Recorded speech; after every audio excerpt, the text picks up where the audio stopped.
एक सीकर ने पूछा है, नॉर्मल लव में और नार्सिसिस्टिक लव में क्या फ़र्क होता है और इनसे पैदा रिलेशनशिप में क्या फंडामेंटल डिफरेंस होता है, क्या मूल फ़र्क होता है।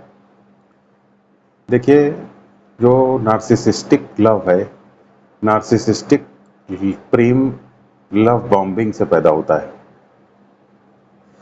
लव बॉम्बिंग में नार्सिसिस्ट ये दिखाने की कोशिश करता है अपनी बिलवेड को या जिसको वो प्रेम करता है कि प्रेम परफेक्ट है और उसका डिवोशन या समर्पण 200% है।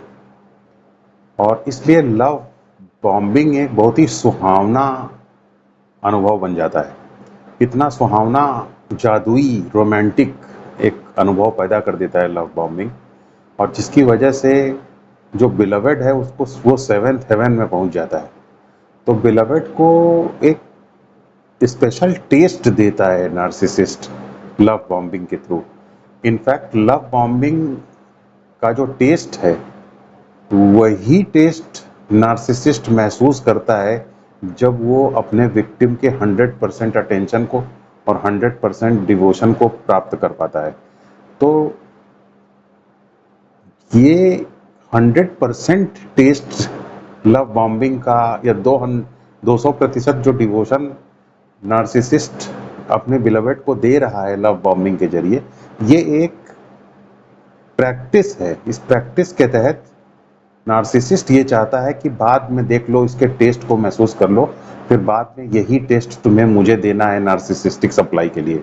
तो ये एक तरीके का सौदा है।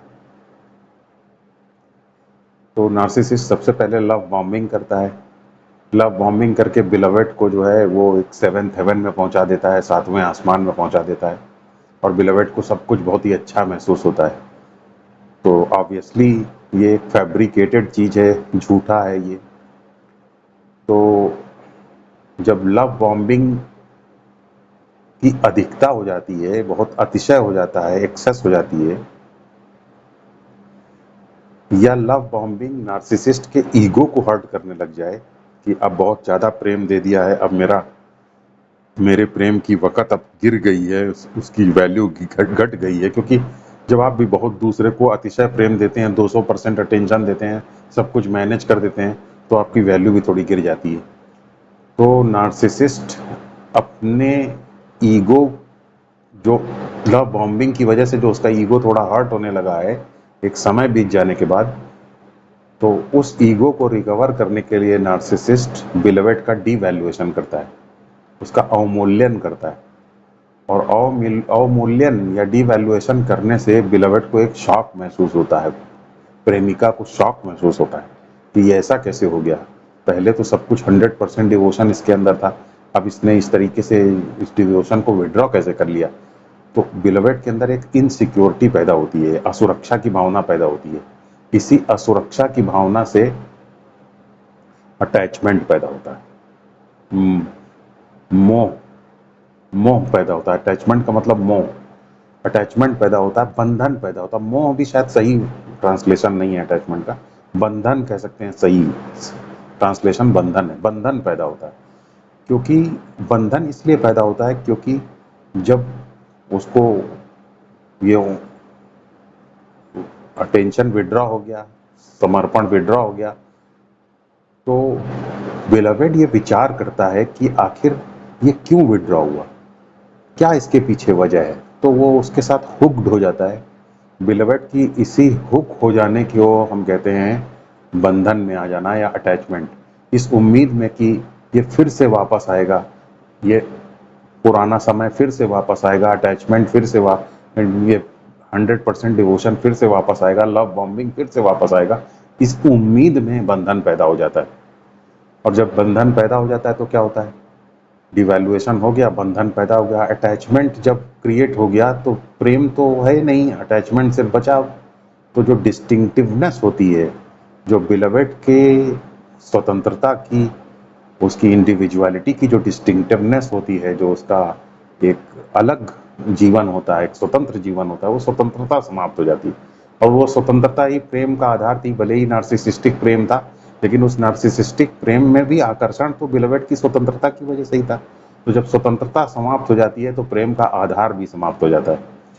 तो जब प्रेम का आधार समाप्त हो जाता है तो फिर प्रेम का सिर्फ एक दिखावा बचता है, प्रेम समाप्त हो जाता है। तो ये है नार्सिसिस्ट से पैदा हुए, नार्सिसिस्टिक लव की से पैदा हुए रिलेशनशिप की असलियत। जबकि अगर आप नॉर्मल रिलेशनशिप को देखेंगे तो नॉर्मल रिलेशनशिप जो है वो लार्जर देन लाइफ नहीं होता है। नार्सिसिस्ट का जो प्रेम है वो लार्जर देन लाइफ है, जीवन से भी ज़्यादा बड़ा। क्योंकि जीवन में तो अच्छा बुरा खट्टा मीठा सब मिक्स होता है। नार्सिसिस्ट सिर्फ मीठा मीठा प्रस्तुत करता है, सिर्फ मीठा मीठा परोसता है। ये सिर्फ मीठा मीठा परोसने को कहते हैं लव बॉम्बिंग। तो love bombing larger than life है, जीवन से भी ज़्यादा बड़ा। Normal love larger than life नहीं है। नॉर्मल लव, सामान्य लव लाइफ लाइक है, जीवन जैसा ही है। ये जीवन से अलग कुछ प्रस्तुत नहीं करता, जीवन से अलग कुछ रोमांस व्यक्त नहीं करता। ये जीवन के कठिनाइयों को जीवन के ही धरातल पे फेस करने के लिए हाथ मिलाने का नाम है। तो जीवन की के धरातल पर जीवन की कठिनाइयों से, जीवन के संघर्ष से रूबरू होना, उसको स्वीकार करना, उस संघर्ष को करने के लिए आपस में हाथ मिला लेना लवर और बिलवेड का। इस प्रकार हाथ मिला करके एक साथ जीवन के संघर्ष को करना, यह सामान्य प्रेम। तो जितना जीवन में कठिनाइयां बढ़ती जाती हैं उतना सामान्य प्रेम स्ट्रांग होता जाता है, क्योंकि जीवन के संघर्ष के खिलाफ हाथ मिलाया है। लेकिन नार्सिसिस्टिक लव जीवन की कठिनाइयां जब उसके नैरेटिव को थ्रेटन करती हैं, क्योंकि उसका तो नैरेटिव है ना, लव बॉम्बिंग ने तो एक कथानक तैयार किया है झूठा, लार्जर देन लाइफ। तो झूठा कथानक रियल तो है नहीं।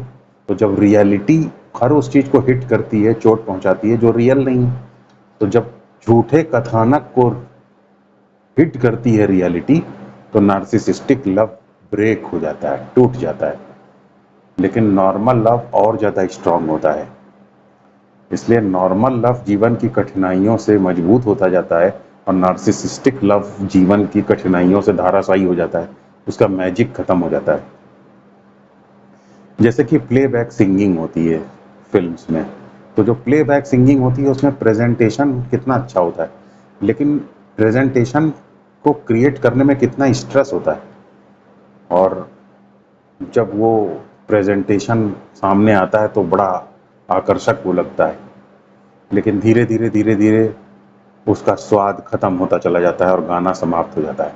वहीं उसके विपरीत अगर आप लोक संगीत को देखिए तो लोक संगीत के प्रेजेंटेशन में स्ट्रेस नहीं है। लोक संगीत के प्रेजेंटेशन में प्रसन्नता से ही जीवन की वो लोक संगीत निकला है। लोक संगीत प्रेजेंटेशन से नहीं निकला है, लोक संगीत प्रसन्नता से निकला है। तो जीवन की प्रसन्नता जब संगीत के रूप में अपने आप को एक्सप्रेस करती है तो लोक संगीत बन जाता है। सामान्य प्रेम लोक संगीत की तरीके से है और नार्सिसिस्टिक प्रेम जो है वो प्लेबैक सिंगिंग की तरीके से है। उसमें प्रेजेंटेशन बहुत है, लेकिन ये प्रेजेंटेशन धीरे धीरे लाइफ की रियलिटी के साथ थ्रेटन होता जाता है और धीरे धीरे गुमनामी में खो जाता है। लेकिन जो लोक संगीत है वो हमेशा नया रहता है, क्योंकि वो जीवन से ही पैदा हुआ है, जीवन की मधुरता से ही निकला है, जीवन की कठिनाइयों से ही निकला है, इसलिए वो हमेशा प्रासंगिक रहता है। जबकि प्लेबैक सिंगिंग से निकले गए सॉन्ग जो हैं वो हमेशा प्रासंगिक नहीं रहते। ट्रेंड्स जब चेंज हो जाते हैं तो ट्रेंड्स उनको थ्रेटन कर देते हैं और इसलिए वो धीरे धीरे गुमनामी के अंधेरे में खो जाते हैं। तो ये मूल डिफरेंस है नार्सिसिस्टिक लव और नॉर्मल लव के बीच में और इनसे पैदा हुई रिलेशनशिप के बीच में।